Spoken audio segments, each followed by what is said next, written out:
Think about the world map for a second. You know those lines we often just take for granted, the borders between nations?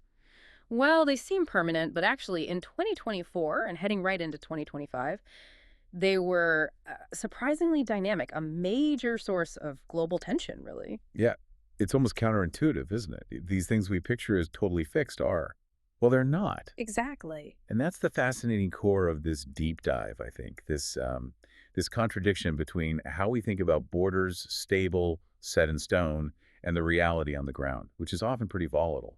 So, our mission today is to explore some of these ongoing disputes. Right. We're going to look at where tensions are flaring up and maybe more importantly, try to understand the deeper forces making these lines so unstable.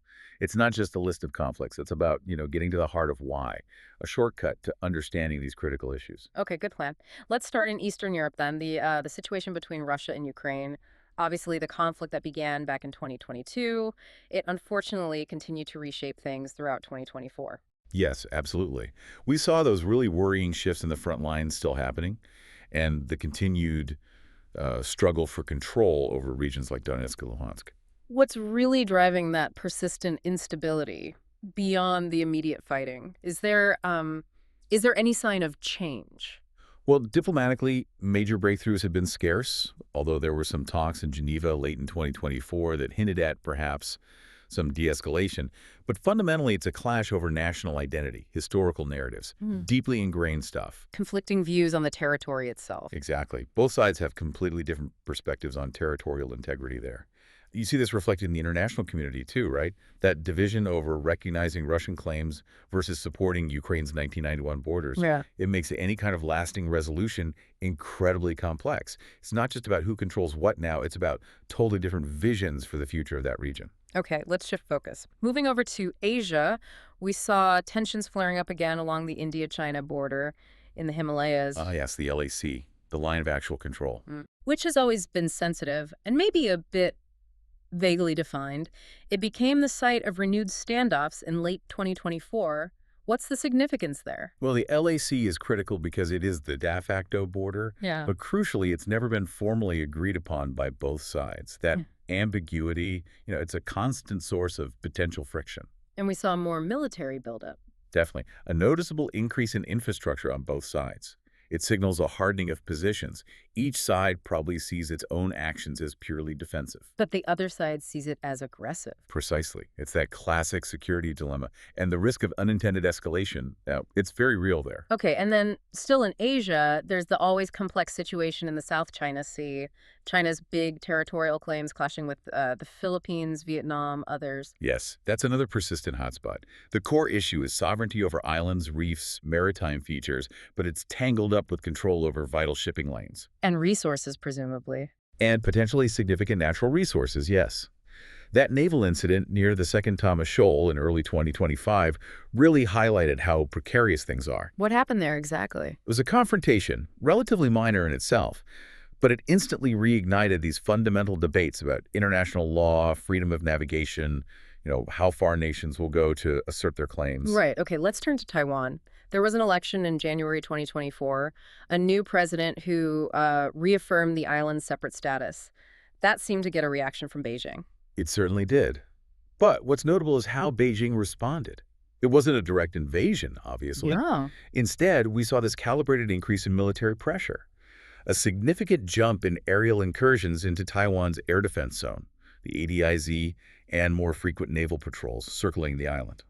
So pressure, but not crossing a certain line. It seems that way. The strategy appears aimed at showing resolve, applying constant, steady pressure, but maybe stopping short of triggering a full-blown conflict. It's a very delicate, tense situation. Let's move continents now.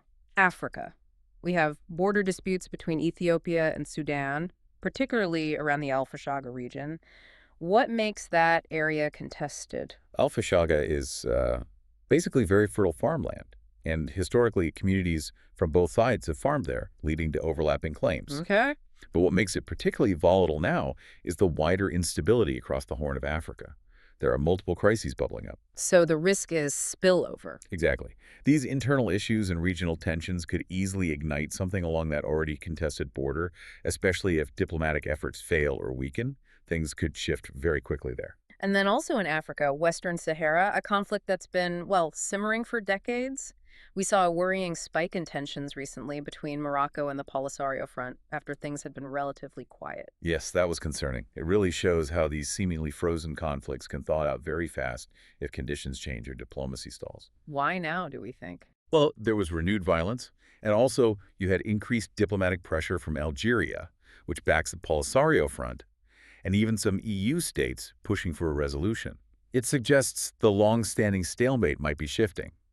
A reminder that these old grievances about self-determination, they don't just disappear. Now, something that touches on all of these, I think, is technology. It feels like tech is fundamentally changing how borders are monitored, enforced, even disputed. Absolutely.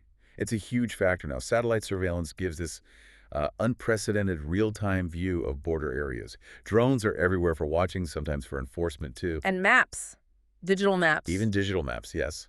They become tools to define territory, but also to challenge claims. Technology is transforming how states exert control and how that control is contested. And it's not just about watching the physical border, is it? The information space seems like a new battleground. Oh, definitely. The rise of sophisticated AI, unfortunately, that's led to more AI-generated propaganda, misinformation campaigns. It's a serious complication. Like deepfakes. Precisely. The example from the Armenia-Azerbaijan conflict over Nagorno-Karabakh in late 2024 is stark. Deepfake videos emerged, designed to inflame public opinion. Wow. Yeah, these manipulated videos can spread like wildfire online and completely distort people's understanding of what's actually happening on the ground, making tense situations even worse. And speaking of Nagorno-Karabakh, even after that ceasefire in 2023, we saw more clashes flare up again. We did. It just underscores how fragile peace can be when the root causes, the actual border issues, remain unresolved. So temporary fixes don't always hold. Exactly right. A pause in fighting isn't the same as a lasting solution.